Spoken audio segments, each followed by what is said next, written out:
Amigas y amigos de todo el Perú, sean bienvenidas y bienvenidos a un nuevo programa de Aprendo en Casa, una iniciativa del Ministerio de Educación para que puedas continuar con tus estudios a distancia. Yo soy Estefania Orue. Y yo soy Junior Béjar, y este programa está dirigido a nuestra hinchada de quinto de secundaria, pero toda la familia puede participar. ¿Recuerdas el programa de Ciencia y Tecnología de la semana pasada? Sí, claro, nos contaste que te habían cortado la luz de tu casa por no pagar. Ya, pero me refería a lo que habíamos aprendido en ese programa. Pero ya que lo mencionaste, qué importante es la energía eléctrica, ¿no? Ese día no pude cocinar, no pude trabajar en la computadora, no pude ver televisión. Pero felizmente tenías tu celular. Ni siquiera, porque la batería me duraba hasta las 6 de la tarde. O sea, desde esa hora estaba completamente incomunicada, estaba a oscuras. Tum, tum. Justamente de eso hablamos en el programa anterior, de lo importante que es la energía eléctrica, no solo para nosotros en nuestras casas, sino para las ciudades. También estudiamos la ley de Ohm. ¿Lo recuerdan? A mayor diferencia de potencial o voltaje, mayor intensidad de corriente eléctrica y menor resistencia eléctrica. ¡Buena! También aprendimos sobre las fuentes de energías renovables y no renovables y cómo la energía se transforma para producir otro tipo de energía. De hecho, conocimos algunas formas de energías que pueden transformarse en energía eléctrica. Como la energía eólica, que se convierte en energía mecánica y luego a eléctrica. Me pregunto qué aprenderemos el día de hoy. La profesora Giovanna lo debe tener clarísimo. Así es, lo tengo muy claro. Profesora, buenos días. Bienvenida, profesora. Hola, ¿cómo van, chicas y chicos de la promo? Espero que con salud y siguiendo todas las recomendaciones del gobierno para protegernos frente al COVID-19. No lo dudo. Además, mi gente es bien responsable y consciente, ¿sí o no? Díganme, pues díganme. Ay, a ver. Profesora, ¿qué estudiaremos el día de hoy? Hoy continuaremos estudiando la energía eléctrica, cómo se genera, transmite y distribuye en nuestro país. Aprenderemos también algunos cuidados que debemos tener para hacer un buen uso de ella, evitar la contaminación del ambiente y ahorrar energía. ¡Qué bien! ¿Y cuál será el reto de hoy? Porque el último recibo que me llegó, ese que me demoré en pagar, me llegó altísimo. Necesito aprender a ahorrar energía eléctrica, pero ya. Tu reto de hoy es... ¿Me ayudan a leer, por favor? Redactar un texto en el que sustentes tu posición sobre las implicancias del uso responsable de la energía eléctrica en tu familia, la comunidad y el ambiente. Este texto lo colocarás en la sección Información Tecnológica del periódico mural que estás aprendiendo a hacer en el área de comunicación. Entonces, comencemos conociendo algunas de las centrales de generación de energía eléctrica en nuestro país. Yo conozco la central termoeléctrica de Santa Rosa, aquí en Lima. ¿Y sabes cómo funciona? Ni idea. Les explico. La energía eléctrica es producida a partir del calor, que se puede obtener de varias formas. Una de ellas es la combustión, es decir, el calor que se produce al quemar determinados combustibles en grandes calderas. ¿Qué tipo de combustibles se utilizan? Puede ser carbón, petróleo o gas natural. Estos se llaman combustibles fósiles. Observen esta imagen. El calor es producido por el combustible quemado, evapora el agua que pasa por unos tubos, ese vapor es conducido por una cañería. La presión de vapor mueve la turbina y hace funcionar el generador produciendo electricidad. ¿Y qué es un generador? El generador es un equipo que mantiene una diferencia de potencial entre sus terminales, generando corriente alterna. ¿Recuerdan qué es la corriente alterna? Sí, la corriente que varía su dirección con una determinada frecuencia. En la figura se ve que luego la electricidad se dirige a un transformador. Es para variar su voltaje. Después, la energía eléctrica es transmitida por las redes de transmisión de alta tensión a otros lugares donde están otros transformadores y de ahí a los clientes. Los clientes somos nosotros los usuarios en nuestras casas, las empresas y todos los que necesiten energía eléctrica. ¿Verdad, profesora? Así es. En la figura también se ve que el agua caliente que pasó por la turbina es llevada a una torre de enfriamiento. Sí, y nuevamente esta agua es utilizada. ¿Y los gases que se producen al quemar estos combustibles, a dónde se van? A la atmósfera. Pero eso contamina el ambiente. Sí, generalmente se libera dióxido de carbono y este es uno de los responsables del calentamiento global. También son eliminados otros gases como monóxido de carbono, dióxido de azufre, entre otros. Y también material particulado y partículas de material que contaminan el ambiente. En nuestro país se produce energía eléctrica a través de centrales termoeléctricas que utilizan el gas natural, carbón, diésel, bagazo y biogás como combustibles. Profesora, ¿hay otras centrales termoeléctricas que utilizan el calor? Sí, las centrales termonucleares. Ellas obtienen el calor de la fisión nuclear del uranio, por ejemplo. Tienen el mismo mecanismo que el de las calderas. El vapor hace mover la turbina y esta hace funcionar al generador produciendo electricidad. ¿Esas contaminan el ambiente? Así es, las centrales termonucleares son las más peligrosas. También están las centrales geotérmicas, que utilizan el calor del interior de la Tierra. Estas se encuentran en zonas donde la temperatura del suelo es alta a bajas profundidades. ¿Las geotérmicas tienen el mismo mecanismo? Sí, elevan la temperatura del agua, el vapor mueve las turbinas y estas mueven un generador de corriente eléctrica. Ahora estudiemos las centrales hidroeléctricas. ¿Cómo funcionan estas centrales, igual que las termoeléctricas? No, el mecanismo es diferente. ¿Recuerdan en qué consiste la energía mecánica? Sí, es la suma de la energía cinética, energía potencial, gravitacional y elástica, si es que se presentan las tres. Muy bien. ¿Cuándo un cuerpo posee energía cinética? Cuando se mueve respecto a un nivel de referencia. Y tiene energía potencial gravitacional cuando se encuentra a cierta altura de un nivel de referencia.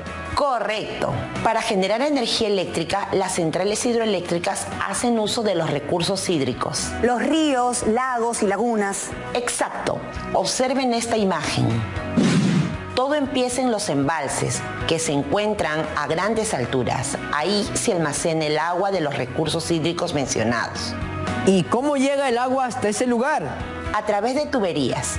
Como ven, el agua del embalse se encuentra a mayor altura que la turbina, por lo tanto tiene mayor energía potencial gravitacional respecto a la superficie donde se encuentra el río. En la figura se observa que el agua cae hacia las turbinas. Efectivamente, las turbinas empiezan a girar y generan el movimiento de los rotores del generador, produciendo corriente eléctrica. Continúen observando. Luego, ¿hacia dónde es llevada la corriente eléctrica? A un transformador, como en el caso de las centrales termoeléctricas.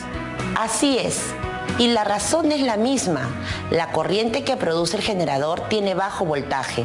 El transformador la eleva y recién ahí es transmitida por los cables de las torres eléctricas. ¿Y así llega a nuestras casas? No, antes llega a subestaciones porque el voltaje que transporta la energía eléctrica es muy alto.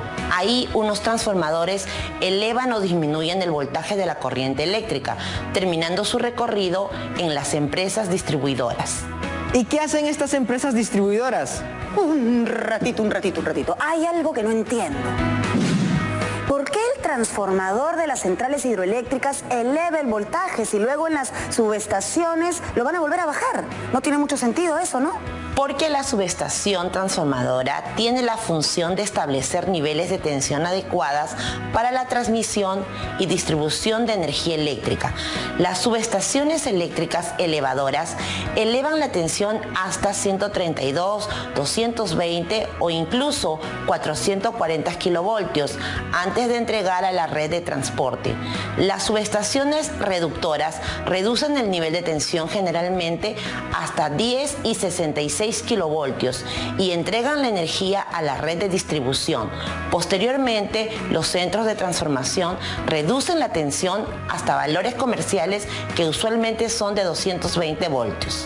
Ahora sí entendí. Perdón, habías preguntado algo antes cuando te interrumpí, ¿no? Sí, Steph. Pregunté cuál es la función de las empresas distribuidoras. Ellas reciben la energía de las generadoras o transmisoras. Su fin es entregarnos la energía eléctrica con las condiciones requeridas para poder usarla. ¿Cuáles son esas condiciones? Nos debe llegar a 220 voltios con una frecuencia de 60 Hz. Las empresas distribuidoras son las que nos cobran, ¿no? Sí, estas empresas realizan el mantenimiento periódico de las redes eléctricas. Ellas efectúan la lectura de los medidores, facturan, reciben los pagos y luego transfieren el dinero que les corresponde a las empresas generadoras y transmisoras. Les hago una pregunta. ¿Creen que esta forma de producir energía eléctrica contamina el medio ambiente? No, pero igual alteran en algo el ecosistema y por ende la vida de algunas especies. Lo que has dicho es correcto. En nuestro país, la central hidroeléctrica Antunes de Mayolo, junto con la central hidroeléctrica de Restitución, forman el complejo Mantaro. Este es el complejo hidroeléctrico más grande del país. ¿Dónde se encuentra? La presa que contiene el embalse está construida sobre el río Mantaro.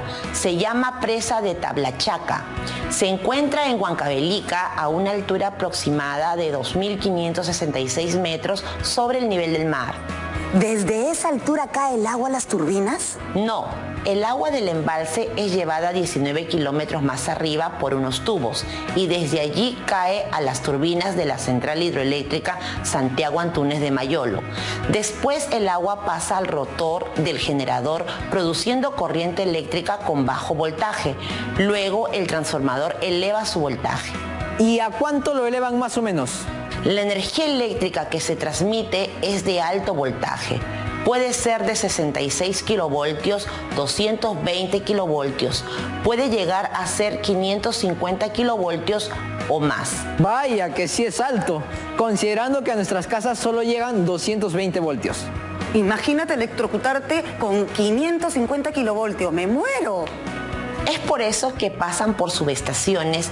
En este caso, llega a la subestación de Campo Armiño para transmitir la energía a través de las líneas de transmisión a diferentes regiones del Perú. Y si una de esas líneas de transmisión se malogra, ¿qué pasa? Esas líneas de transmisión forman una gran malla.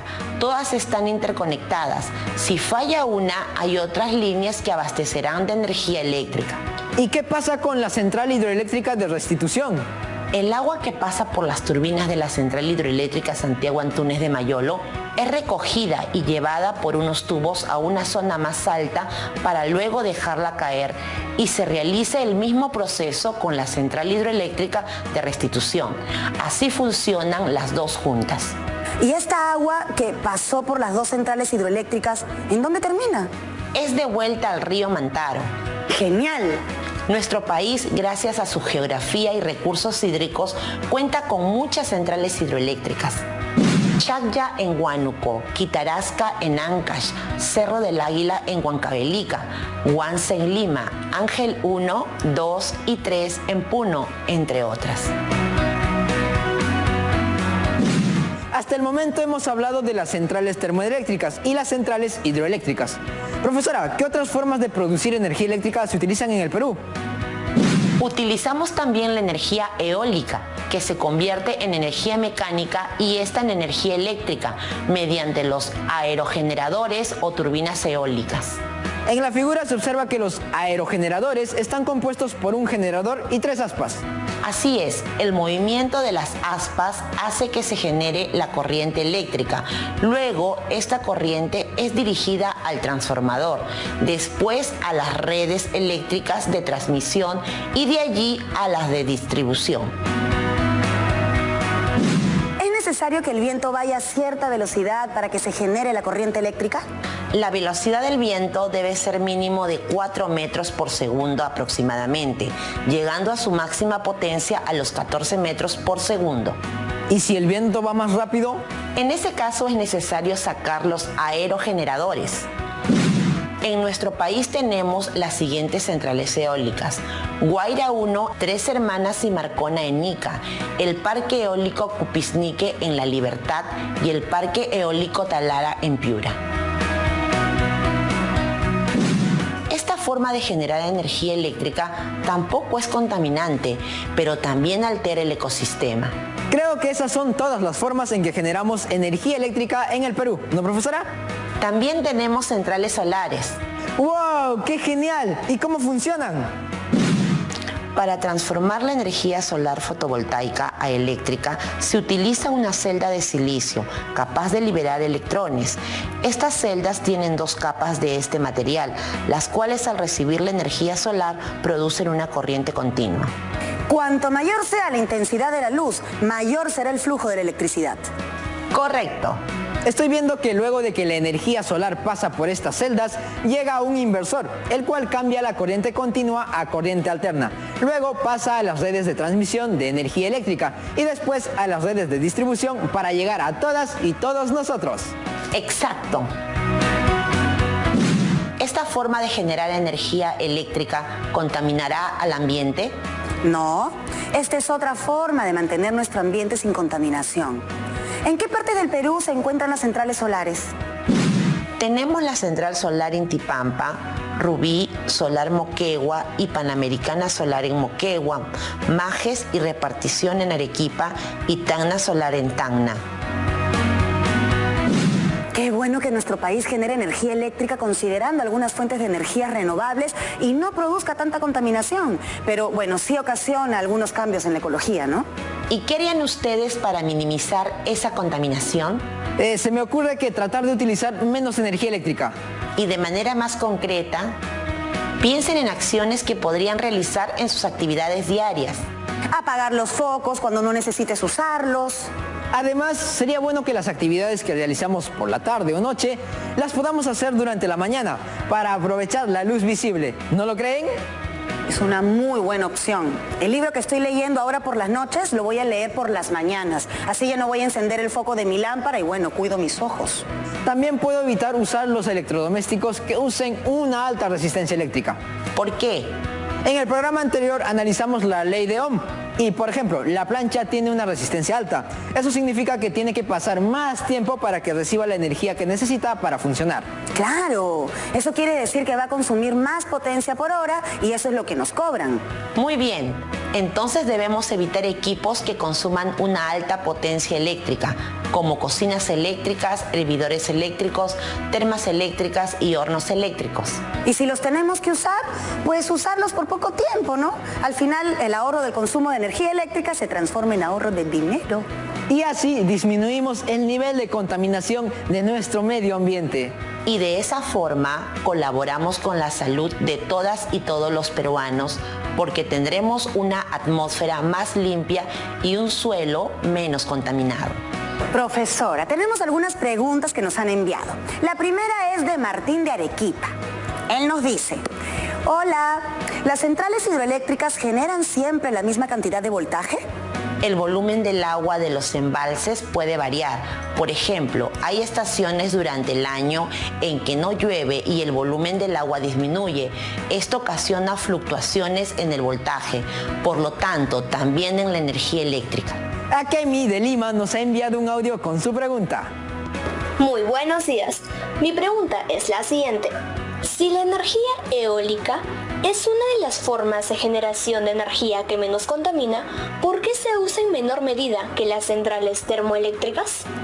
Tengo la misma duda que Akemi. Lo que sucede es que los parques eólicos tienen que estar ubicados en zonas donde los vientos tengan una alta velocidad para que puedan funcionar correctamente. 4 metros por segundo como mínimo, ¿no, profesora? Así es, y de manera constante, porque si la velocidad varía mucho, se ocasionarán fluctuaciones que alterarán el funcionamiento de la red eléctrica. ¿Las centrales solares funcionan todo el tiempo? No, solo cuando reciben energía solar, y esto no es posible por la noche. Este tipo de centrales se deben ubicar en zonas muy soleadas para tener un rendimiento óptimo. Kevin de Ica tiene una pregunta muy interesante. ¿Es cierto que los equipos se deben de desenchufar para ahorrar energía eléctrica? Los equipos, así se encuentren apagados, si están enchufados al tomacorriente, seguirán consumiendo energía eléctrica. No es mucha, pero si sumamos por todo un año se notará la diferencia. Yo ya no voy a dejar el cargador del celular enchufado cuando no lo esté utilizando, pues es absurdo. La lavadora siempre la dejo enchufada en mi casa. también podrían ahorrar si utilizan los focos LEDs. Son más caros, pero al final salen a cuenta. Muchas gracias, profesora. Hemos aprendido un montón de cosas en el programa del día de hoy. Y cosas súper concretas que podemos poner en práctica desde hoy. Nuestras amigas y amigos en sus casas, Junior, yo, nuestros bolsillos, les estamos muy agradecidos. Les deseo lo mejor. Hasta una próxima oportunidad.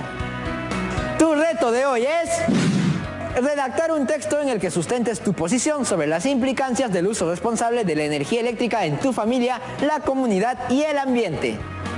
Este texto lo colocarás en la sección Información Tecnológica del periódico Mural que estás aprendiendo a hacer en el área de comunicación.